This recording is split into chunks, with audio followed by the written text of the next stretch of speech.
gifts, clothing, by the Labour donor Lord Alli. After all the promises to clean up politics, it's not much of a good look, is it? Oh, look, I think that a declaration was made to the Parliamentary Commissioner because there was some discussion of the Prime Minister's suits. He's then gone back to the Parliamentary Commissioner to clarify whether a further declaration should be made, and that is now happening. So this is not a transparency issue. It's actually the Prime Minister seeking to comply with the rules, which is, and we all do that, we all do this, full transparency. I got a donation, and this is what I used it for. But you understand the politics and the way that this looks. £19,000 worth of frocks for the Prime Minister's wife, similar sum on the Prime Minister's own suits. The man makes 160 grand. Should this really be what politicians do? I take it you buy your own suits. My suit's it's a lovely suit. My suit's T.M. Lewin. OK. But look... other manufacturers are available. Seriously, look, I think Wahid Ali has been in the Lords for certainly over 2 decades.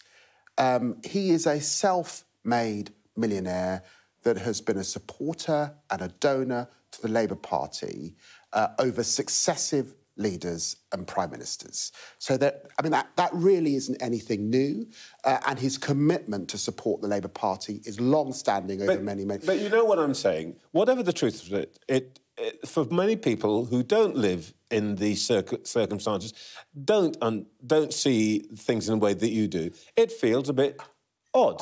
I recognise that, but I also recognise that in our country there isn't a budget for the Prime Minister's clothes or his wife's clothes. In some countries, there's a substantial budget. I've just come back from America where there is a substantial budget to ensure that the US President and the First Lady, their appearance can never be challenged. That is not the case in our country. So it is the case that successive leaders of the opposition wanting to represent the country on an international stage and prime ministers have used donors to fund that budget. That is the truth of it.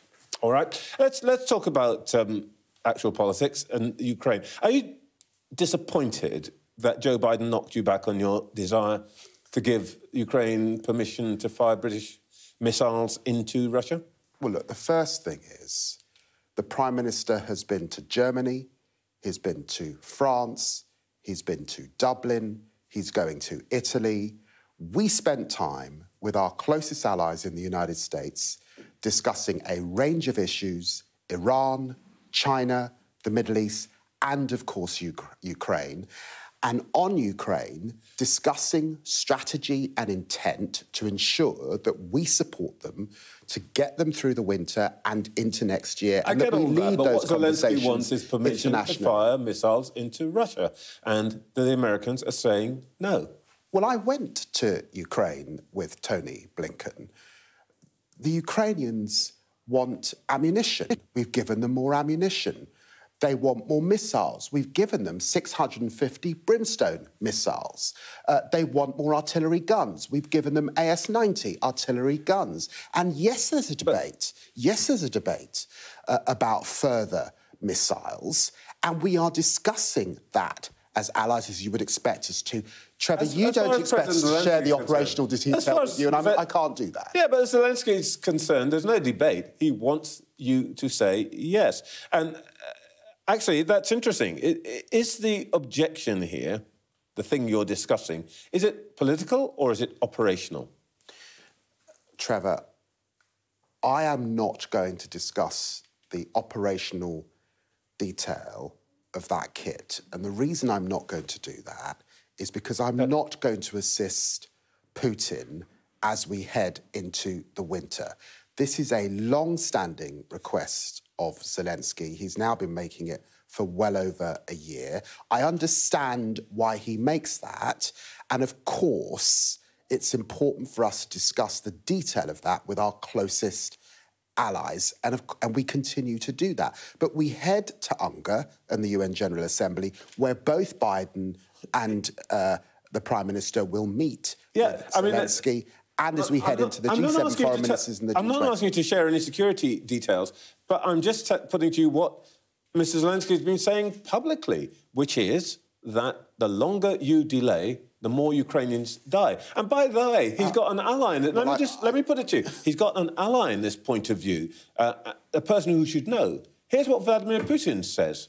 He says, if you acceded to his request, that actually we would be participating in the war and that we would actually be drawn into this. Now, Putin's very clear about this. It matters.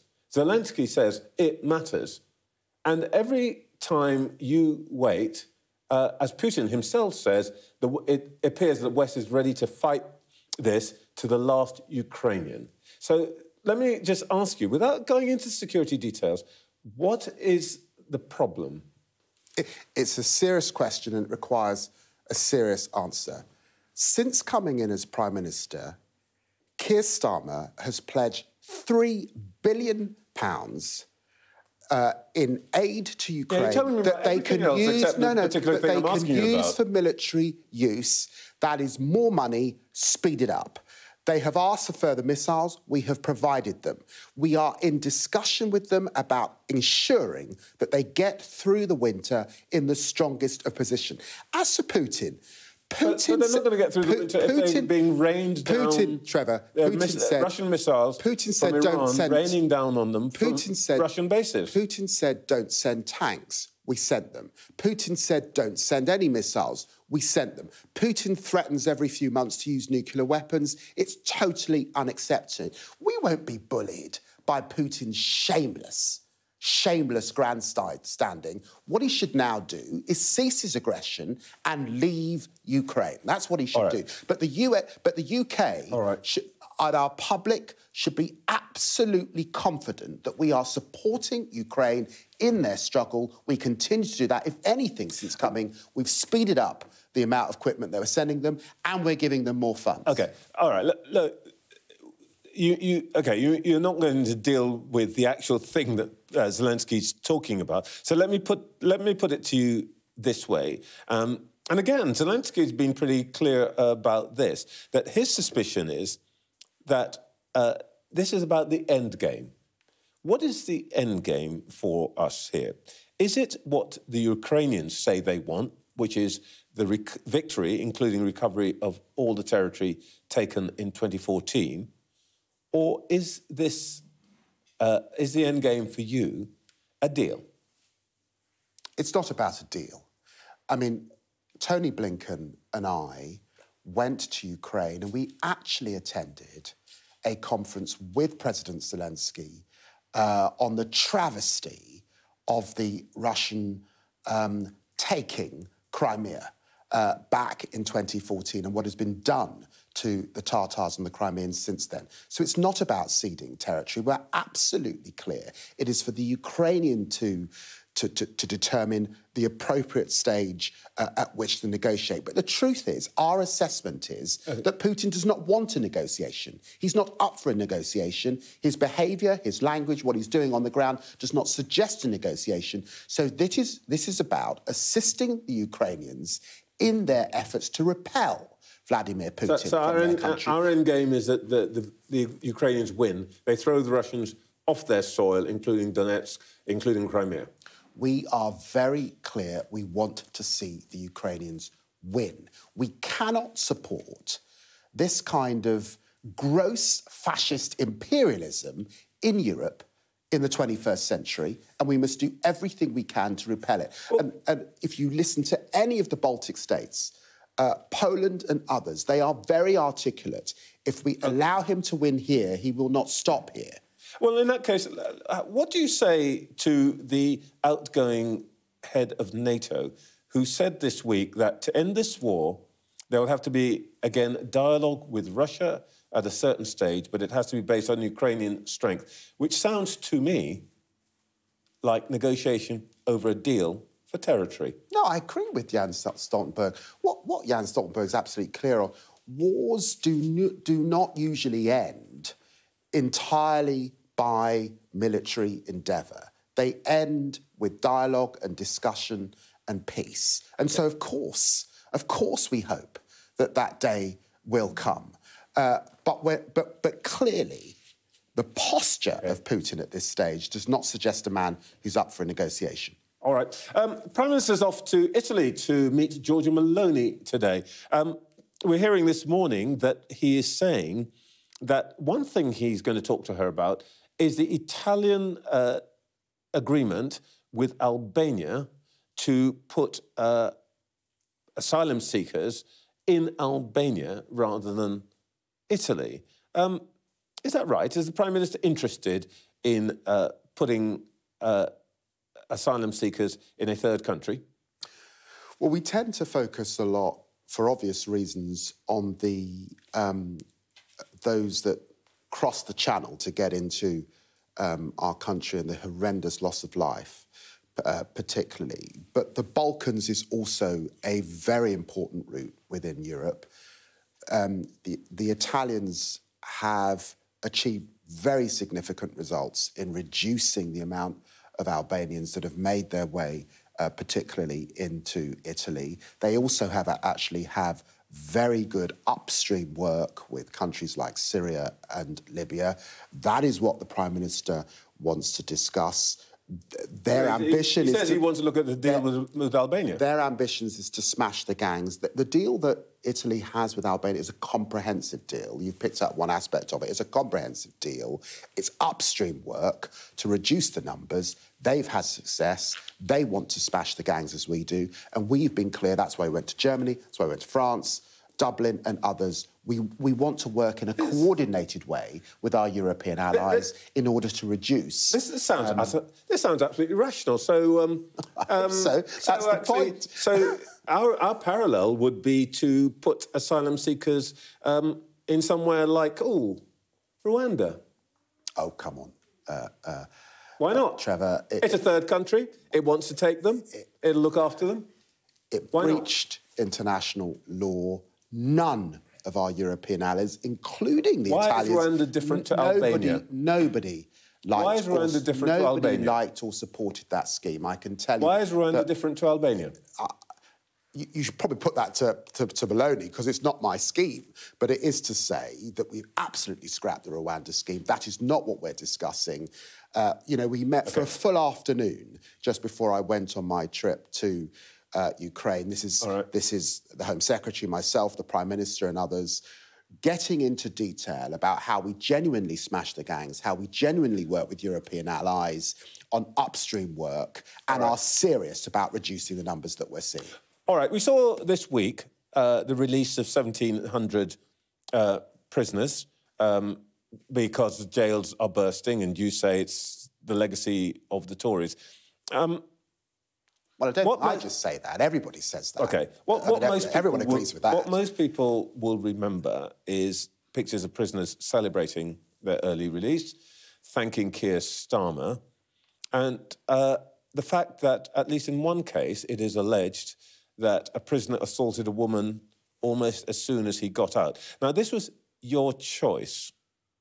Is it really the right choice? Well, look, I was Shadow Justice Minister, if you go back 3-4 years.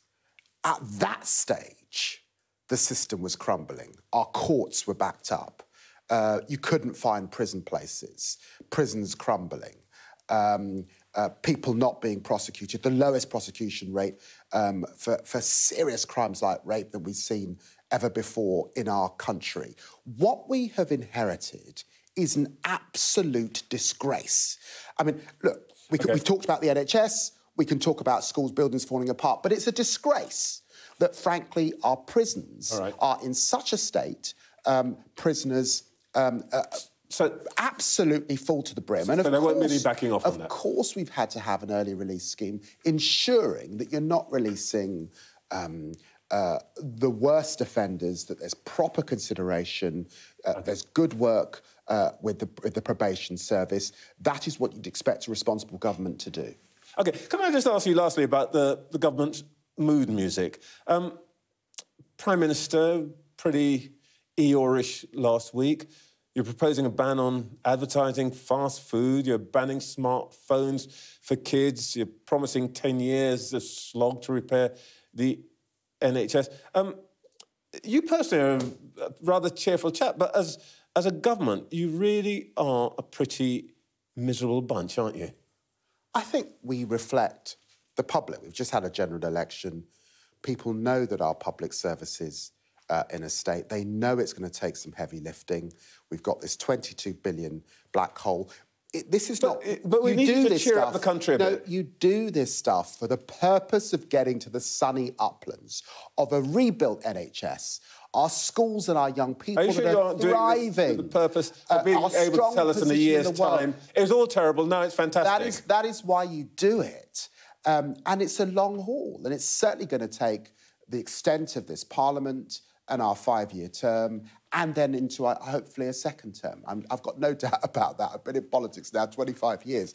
That's for sure. Let's be honest about where the country is and set the plan and the vision to take us forward, and that is what the 5 missions achieve. David Lammy, thank you very much for your time this morning. Thank you.